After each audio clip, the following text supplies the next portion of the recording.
Well, hello. This is episode number 3, Lonestar, Quick and Dead. Today's episode is one of many that will feature the now defunct Lonestar Skydiving Center.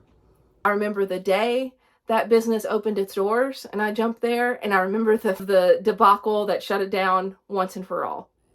Lonestar represents 8 years of my skydiving career as my home drop zone. One of the worst drop zones in American history. Also my favorite and most beloved drop zone. This story is about what happened to Greg at the President's Day Boogie in 2016. That being said, I do have one very fond memory of Greg to share. I was coming in from before landing, and there's this little grove of trees. And down through the middle of the trees comes a barbed wire fence. So this is not a good area to be landing in, and I was headed right for it, gonna land right on it. I barely made it over. Here's my body over here. Here's the barbed wire fence. Across it are my lines, and on the other side of the fence is my parachute. Here comes Greg just burning around the corner, full sprint. He sees I'm okay and says, oh, I'm so glad you're okay. We couldn't see from manifest. We thought you did not clear the trees. We thought you were in the trees.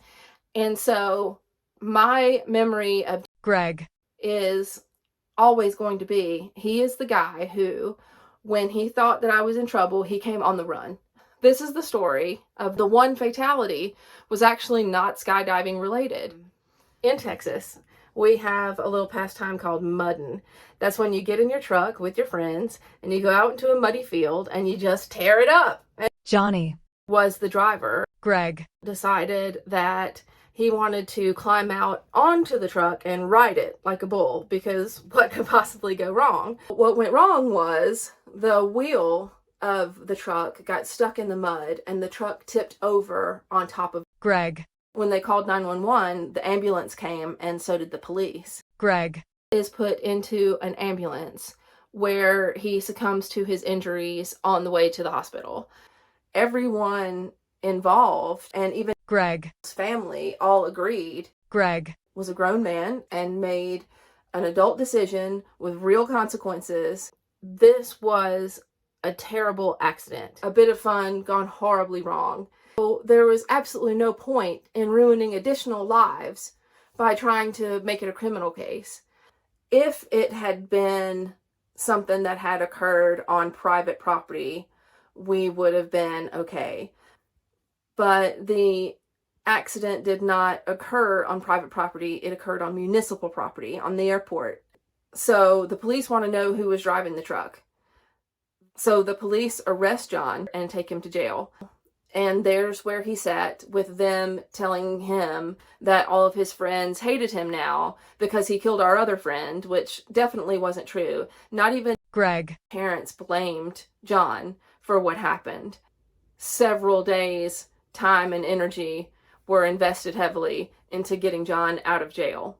In the process, they learned that John was in the United States illegally. Without the support of at least the victim's family and the cooperation of witnesses, there wasn't a whole lot that they could do to him, fortunately, criminally. So they gave up on that. But they were going to deport him. Our boy had to run. Through the Skydiver social network, he was introduced to a drop zone owner in another state. So John goes to this other state and he starts working in this drop zone as a tandem instructor.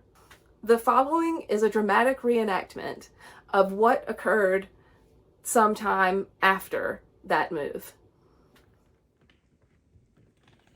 You are fired! Oh, he was a great tandem instructor. Why'd you fire him? For the same reason I'm divorcing you. If you're wondering why, how are you gonna go into somebody's home and business that's helping you and then have an affair with their wife?